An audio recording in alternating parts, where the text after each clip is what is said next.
আজকে একটা নতুন রান্না নিয়ে চলে এসেছি তোমাদের কাছে।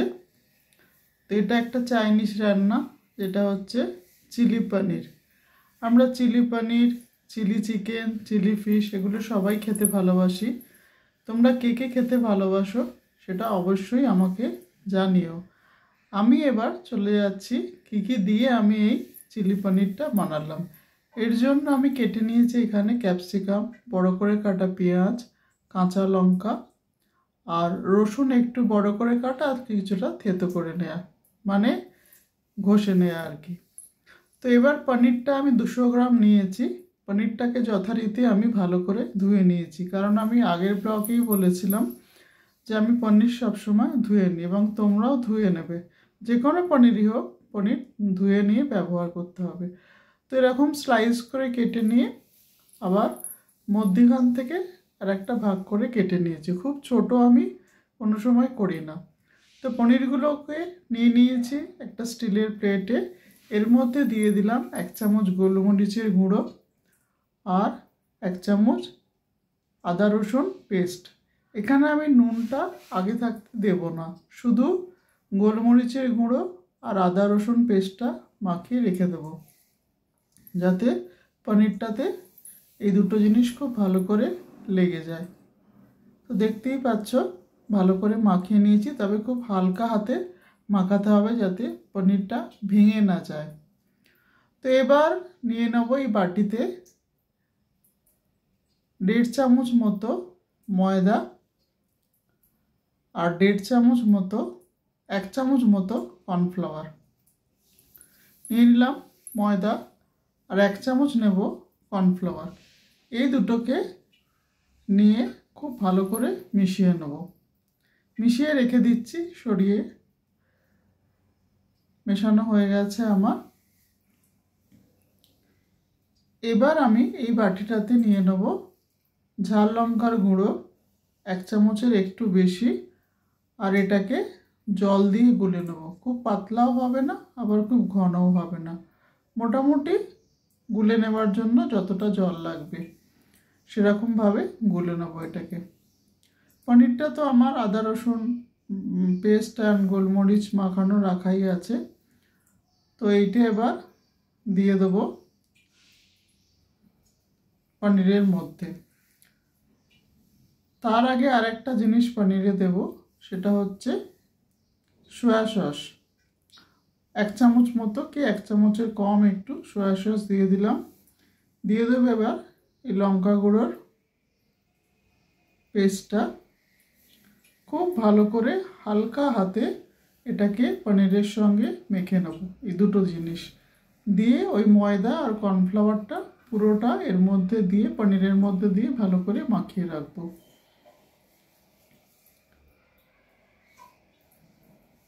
তো হয়ে গেছে মাখিয়ে রাখা। এবার এই বাটিটাতে নিয়ে নিয়েছি আমি 1 চামচ ময়দা আর 1 চামচ কর্নফ্লাওয়ার, কারণ আমাদের তো পনিরটা ওদিকে রেডি করাই আছে।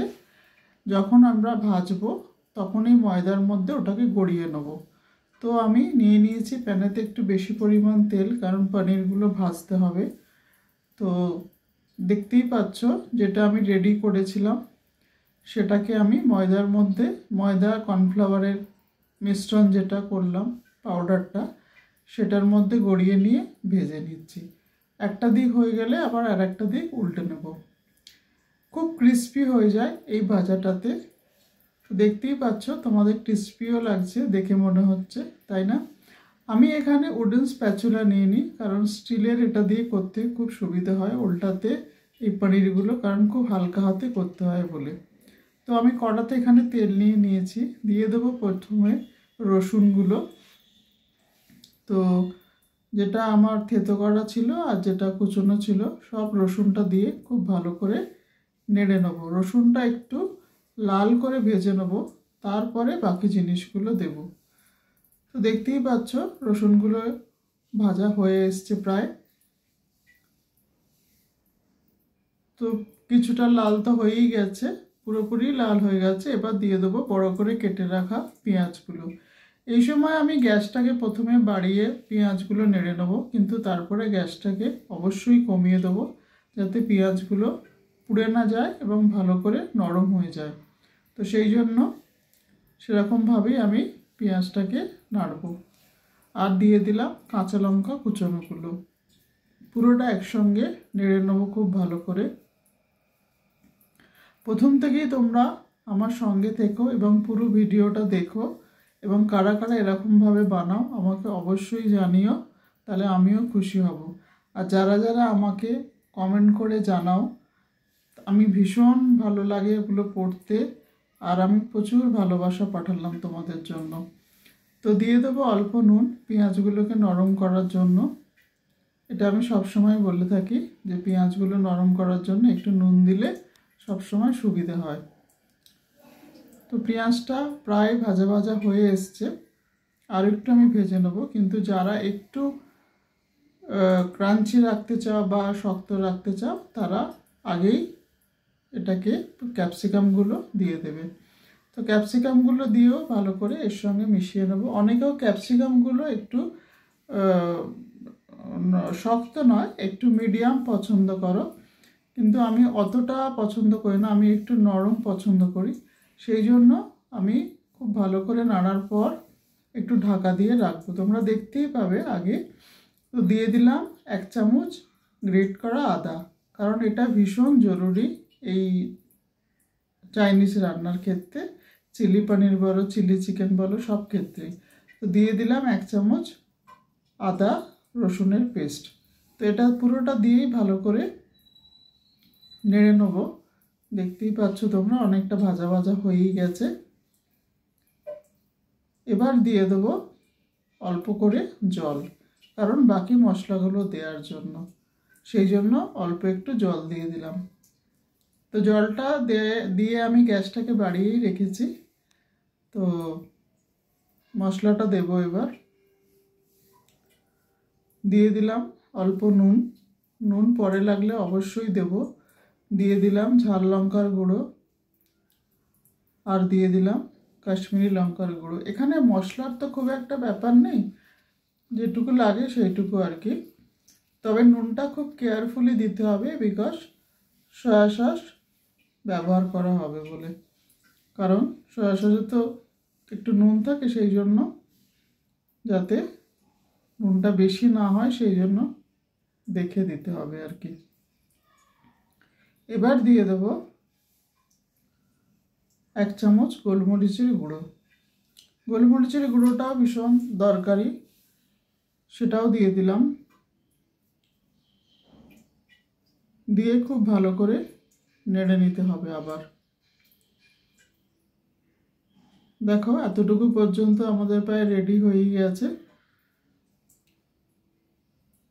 সব কিছু সবজিগুলো নরম হয়ে গেছে, যেমন পেঁয়াজ ক্যাপসিকাম রসুন তো আগে ভেজেই নিয়েছি। দিয়ে দিলাম ভিনিগার হাফ চামচের একটু বেশি, আর দিয়ে দিলাম বড় স্পুনের 1 চামচ সয়া সস, আর দিয়ে দিলাম কিছুটা চিলি সস। এবার পুরোটা দিয়ে ভালো করে মিশিয়ে নেব, খুব ভালো করে মিশিয়ে নেব। প্রচণ্ড সুন্দর একটা গন্ধ বেরোচ্ছে, যেমন চাইনিজ রান্নায় গন্ধটা বেরোয় ঠিক সেরকমই। রসুন পেঁয়াজ ক্যাপসিকাম সব কিছু মিলিয়ে দিয়ে দিলাম জল, কারণ এটাকে ভালো করে মেশানোর জন্য জলটা ভীষণই জরুরি। অল্প একটু চিনি দিলাম, কারণ চিনি দিলে কালারটা ভালো হয়, একটা গ্লেজ আছে রান্নায়, সেই জন্যই দিলাম। ঢাকা দিয়ে রাখলাম একটু। এবার দেখো মোটামুটি এটা রেডি হয়েই গেছে। আর দিয়ে দিলাম এবার লাস্টে স্প্রিং অনিয়ন পেঁয়াজ শাকগুলো, কারণ এটাও ভীষণ জরুরি চাইনিজ রান্নার ক্ষেত্রে। এটা দিয়ে ভালো করে মিশিয়ে নেবো আবার।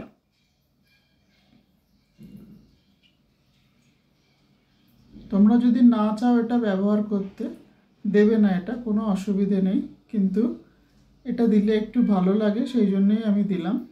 আর আমি একটু ব্যবহার করি চাইনিজ রান্নাতে এটা স্প্রিং অনিয়নটা, সেই জন্যই দিলাম। তো এবার দিয়ে দেবো একটু ঢাকা, যাতে এর মধ্যেও যে পেঁয়াজটা আছে নরম হয়ে যায়। তো দেখতেই পাচ্ছ পুরোটা মোটামুটি রেডি হয়ে গেছে। এবার 1.5 চামচ মতো 1.5 স্পুন কর্নফ্লাওয়ার গুলে নিয়ে এর মধ্যে দিয়ে দেবো, দিয়ে খুব ভালো করে নেড়ে নেবো। কর্নফ্লাওয়ারটা গোলার সময় খুব ভালো করে গুলে নিতে হবে। এবার পুরোটা ভালো করে মিশিয়ে নেব। তো মেশানোটা আমার হয়েই গেছে। কর্নফ্লাওয়ার দিয়ে সবসময় নেড়ে নিতে হবে খুব ভালো করে, যাতে ওটা জমে না যায়। তো এবার দিয়ে দেবো এর মধ্যে ভেজে রাখা পনিরগুলো। পনিরগুলো একদম লাস্টে দিতে হয়, আর পনিরগুলো কখনোই জল দিয়ে বা ফোটানোর সময় দেয়া যাবে না, কারণ পনিরগুলো খুব নরম হয়ে যায়, তখন খেতে ভালো লাগে না। একটু ক্রিস্পি থাকলে খেতে খুব ভালো লাগে, সেই জন্য একদম শেষের দিকে দিতে হয়, যাতে তখন আর কিছু দেওয়ার থাকে না, কিছু জল দেওয়ারও থাকে না, কিছু মানে লিকুইড কিছুর ব্যাপার থাকে না, যাতে পনিরগুলো বেশি নরম হয়ে যায়। সেই জন্য একদম শেষে পনিরগুলো দিলাম। এটা তোমরা ভাতের সঙ্গে খেতে পারো, গার্লিক রাইসের সঙ্গে খেতে পারো, অথবা স্টার্টার হিসাবেও খেতে পারো। গার্লিক রাইস তো আমি বলেইছিলাম প্রচণ্ড সহজ একটা রান্না। তেলের মধ্যে রসুন দিয়ে দেবে, দিয়ে তার মধ্যে খুব ভালো করে রসুনটা ভাজা হয়ে যাওয়ার পর ভাত দিয়ে দেবে, নুন গোলমরিচ দিয়ে খুব ভালো করে নেড়ে নিয়ে তোমার রেডি হয়ে যাবে গার্লিক রাইস, মানে সিম্পল গার্লিক রাইস, যার সঙ্গে এটা খুব ভালো লাগে। তো সেটাও তোমরা করে নিতে পারো। আমি ওটা খুবই করি এই ধরনের চাইনিজ রান্না করলে, তো আমার খুবই ভালো লাগে। তো হয়েই গেছে পুরোটা, একটু ঢাকা দিয়ে রেখেছিলাম। এবার একটু পরে গ্যাসটাকে অফ করে দিলাম। নিয়ে নিয়েছি একটা পাত্র, যার মধ্যে ঢেলে নেব পনিরটা। অবশ্যই তোমরা সাবস্ক্রাইব করো ভালো লাগলে। Thank you so much.